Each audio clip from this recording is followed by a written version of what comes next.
흙길로 이어진 산속. 자신이 버려놓은 참극의 현장으로 그가 다시 왔습니다. 여자친구의 시신을 암매장하고 떠난 지 19일 만의 일입니다. 이놈아! 이놈! 두고 봐라 이놈아! 똑바로 서봐라! 어깨에 메고 옮긴 거야? 네. 가봐. 선정 씨 어머니의 날선 비명을 뒤로하고 암매장 과정을 담담하게 재현하는 이 씨. 여기? 8개 다 여기 있었어? 옮겼어? 얼마나 옮겼어? 한 포? 한 포 정도 여기 들어가 있는 상태에서 그 다음에 그런데 이날 현장 검증에서 사람들 경악하게 만든 건 따로 있었습니다. 선정 씨를 암매장한 뒤 그 위에 술을 따라줬다는 겁니다. 자신이 살해해놓고 그것도 증거를 없애기 위해 시멘트를 부어 암매장까지 하면서 어떻게 죄를 지내며 명복을 비는 듯한 행동을 할 수 있는 걸까요? 지금 혹시 하실 말씀 있으세요? 서로 좋습니다. 그게 무슨 말, 뭐라고요? 서로 사랑했습니다. 일주일 동안 뭐 하신 거예요? 여자하고 난 당하네. 여자친구를 죽이고 완전 범죄를 노린 치밀하고 잔인한 살인범. 그런데 여전히 그녀를 사랑한다고 말합니다. 그의 진심은 무엇일까요? 이별 통보가 왜 살해로까지 이어진 걸까요? 비극의 시작은 1년 전 영어 강사였던 선정 씨의 수업을 이 씨가 수강하면서 시작됐습니다.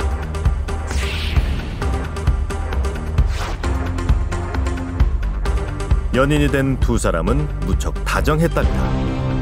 아니, 서로 그냥 둘이 좋아하는 것처럼 보였지 뭐. 친구들하고는 뭐 여행도 같이 이렇게 커플 여행도 가고. 그런데 선정 씨의 친구들은 우리에게 전혀 다른 얘기를 합니다. 학원 사람들끼리 회식을 했나 봐요. 근데 이제 연락 잘 못하고 아예 안 되니까 내가 자고 있는 애를 멱살 잡고서 주먹으로 엄청 때렸대요. 막 이렇게 때렸다는 거예요. 자고 있는데? 자고 있는 애를 잡고서 또 사귀는 동안 선정 씨가 남자친구 이 씨의 상습적인 데이트 폭력에 시달려왔다는 겁니다. 다음 날 출근을 걱정할 만큼 얼굴이 심하게 멍든 적도 있었다는데요. 학생들이 날 보고 뭐라 생각할까? 맞았나 보다. 눈 감고 어른 찜질해. 고맙다 이렇게 위로가 돼줘서. 그래도 이런 일까지 벌어질 줄은 몰랐답니다. 선정 씨는 왜 이 씨와의 관계를 끊을 수 없었던 걸까요?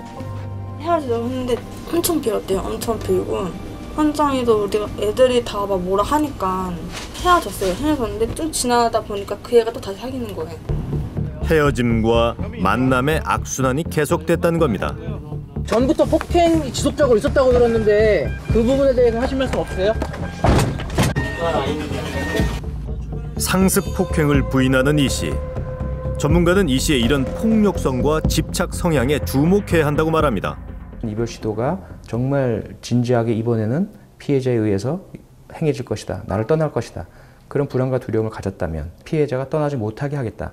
영원히 내 곁에 두도록 하겠다라는 그런 의지와 계획하에 의도적으로 살해를 했을 가능성이 상당히 높고. 그렇다면 가족들은 왜 선정 씨가 살해된 지 2주가 넘도록 몰랐던 걸까요? 지금 우리 아기가 5월 1일 날 띄운 거예요. 최근 고액 연봉을 받는 회사에 취업한 선정 씨는 매우 들떠 있었다는데요. 제가 5월 2일 날도 통화를 했다니까, 우리 딸하고. 별다른 얘기나 이상하다거나 뭐 이런 거는 전혀 없었어요. 그럼요. 전혀 뭐 저 딸하고 통화하면서도 그런 거 전혀 못 느꼈고, 얘가 뭐라 그러냐면 아빠 첫 월급 받으면 내가 가서 한 500만 원 내줄게. 기다려. 따님이요? 예. 사건 당일에도 아버지는 딸과 유쾌한 통화를 했습니다. 그런데 15일 날 회사에서 내용 증명이 온 거야. 그토록 원하던 직장에 취업한 딸이 출근하지 않았다는 연락이 왔다는 겁니다. 갑자기 5월 4일 날 새벽에 사장님한테 카톡이 딱 갔다는 거야. 개인적인 사정으로 회사를 그만두겠다며 선정 씨가 회사 쪽에 문자 메시지를 보냈답니다. 그런데 이 날짜는 선정 씨가 이미 살해된 뒤였는데요. 그걸 보고 깜짝 놀랐죠. 이날은 전화가 꺼져 있더라고. 나한테 계속 회사 다닌다고 그랬는데 꺼져 이게 뭐냐 그래서 얘기했어. 아버지는 딸에게 계속 연락을 시도했습니다. 다음 날 드디어 딸에게서 문자 한 통이 도착합니다. 이 씨가 선정 씨로 위장해 보낸 거짓 문자였습니다. 이 씨는 선정 씨를 살해한 뒤 이틀 동안 시체 처리 방법을 고심했고 시멘트 안매장에 필요한 물품을 구한 뒤 물색해 놓은 장소로 가 시신을 처리합니다. 살해부터 안매장까지 걸린 시간은 5일. 그 후 자수할 때까지 11일 동안 그의 행적은 뚜렷하게 밝혀지지 않았습니다. 다만 안매장 4일 뒤 렌트카를 반납했는데요. 시멘트 가루나 그런 거 없었어요. 6일간인데 깨끗하게 잘 반납을 하셨더라고. 아주 깨끗하게요. 차를 청소한 이 씨, 이때까지도 완전 범죄를 꿈꿨던 걸까요? 불안한 심리 상태 때문에 여기저기 여행을 다니기도 하고 친구 집에 은신해 있기도 하고 자살 시도에 대해서는 우발적으로 한 건 아닌 것 같고 어떤 죄책감이나 이런 것 때문에 계속 그런 생각은 가지고 있었던 것 같습니다. 그리고 선정 씨의 아버지로부터 연락이 잦아지면서 이 씨는 부산으로 갔습니다. 범행이 들통날까 압박감을 느꼈던 걸까요? 그는 결국 자해를 하고 자수했습니다. 매장하고 난 다음에도 한 일주일 정도 시간이 있었거든요. 그 시간 동안에는 어디에서 뭐라고 계셨어요?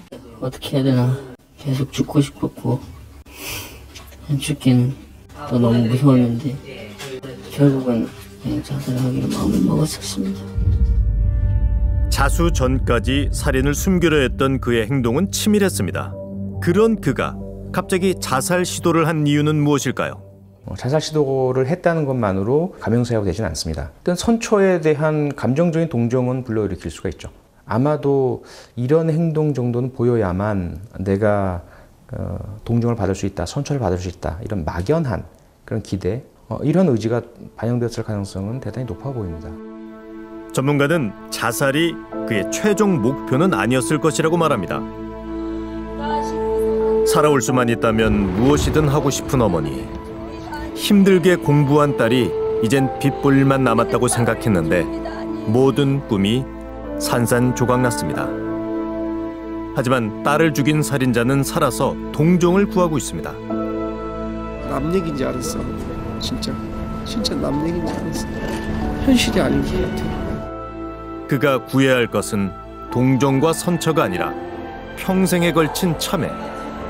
그것이 돌아올 수 없는 선정 씨에 대한 최소한의 예의란 걸 깨닫길 바랍니다.